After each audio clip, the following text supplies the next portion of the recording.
The British countryside is a racist, colonial white space. Well, we all know that prevents people from other ethnic backgrounds from enjoying the outdoors. That's according to the Wildlife and Countryside Link, whatever that is, an umbrella organisation whose 80 members, all 80, include the National Trust, RSPCA and the WWF. World Wildlife Fund, isn't it, that? The report, which has been handed to MPs looking into racism and climate change, also alleges Britain's green spaces are governed by white British cultural values, which have created an environment some fear are dominated by white people. It's not the first time some of these charities have tried to push a woke agenda. Just a few years ago, the National Trust hemorrhaged members after proudly denouncing its historic links to slavery, an act considered by critics as virtue signalling. So isn't it time these charities stopped preaching? Well, it certainly is, and this is a particularly egregious example of extreme wokery gone mad. I mean, this is insane. What they're saying is, if you go to the countryside, you go for a walk over some hills or through the woods, that's a white experience because of our colonial background. Well, if you happen to be a person of colour, maybe if JJ goes to... So if me and JJ go to the countryside for a walk together, we do that. I am getting worried. I'm not telling you what we get up to in the woods either. But seriously, you and I... So hang on. We go for a walk along the same line. So it's a white experience. So what is it for you then? It's a white experience.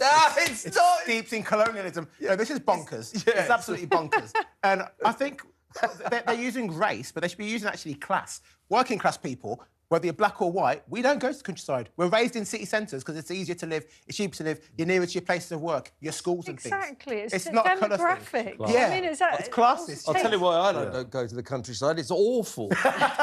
Animals and trees. I mean, just on that note, if I was walking in the woods and I saw JJ, I'd run a mile. And that's only because I work with him every single day of the week. I'm out on a day off here, mate. You're following me. I went on to Egypt a couple of years ago. You do one of those sightseeing things, a couple of camels, and blah blah blah. And I found that to be a wholly kind of brown Egyptian experience, strangely enough. Exactly. It was really weird how Egyptian it was. And then I suddenly remembered, I'm in Egypt. That's why that was the case. So there's going to be some things, despite being a multicultural country, where you do see, perhaps a predominant white element to it. I don't think JJ's not complaining about that. I'm not complaining about that. It's just how it's going to be. I mean, my brother lives in Devon, and you go down there, it's surprising how few people of colour there are in, for example, the West Country. Doesn't mean that going for a walk on Exmoor or something, or Dartmoor, is a white experience. It's ridiculous. I mean, one thing that I was chatting about this a few years ago with a friend of mine, a girlfriend of mine, who's black, and we were talking about whether we might go for a weekend somewhere like Dorset. And she did say, which I hadn't thought, she said, if we go for a weekend in Dorset, you and me, my black friend, will get stared at. And I was like, really? Don't be silly, don't be silly.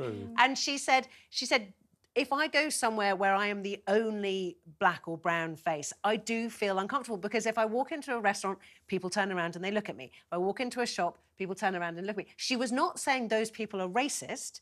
She was saying those people are just not used to seeing a black face, and she said it made her feel uncomfortable. With respect, and I think that is what this story is about. Racist. No, I totally agree with you. No, but to be fair, Daisy, I can't walk in your friend's shoes or anything like that. I wouldn't for one second try to. Yeah.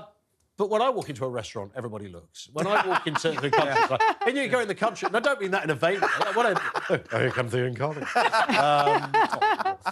But whenever you walk into, walking in the countryside, everybody looks at you as you're walking your dog. Oh, hi there, all right, you do that. Everybody has a little stare at the other people. I don't. I don't think that's you don't walk with your head down, Kev, do you? Well, I do when I see other people, I don't want to interact. I think you guys don't spend enough time in the countryside. Well, to be fair, Kev goes to special spaces in the countryside. Well, lay-bys. Do you know what you'd find if you came out to where I am? Everybody says good morning, good afternoon, and that is very British and well-mannered, and I'm very happy to keep it that way. And you're cordially invited to come and experience it. There are places in cities. I went to university at Keele. which is near Stoke-on-Trent. There are tiny places in Stoke-on-Trent where I would have not gone as a black person or person of colour because they were racist little pockets where they weren't used to seeing people of colour. But I don't have that feeling when I go to the Cotswolds or whatever. Yeah. I don't. I went to the countryside once. You know what I did? Came back. A U-turn. There it is. God,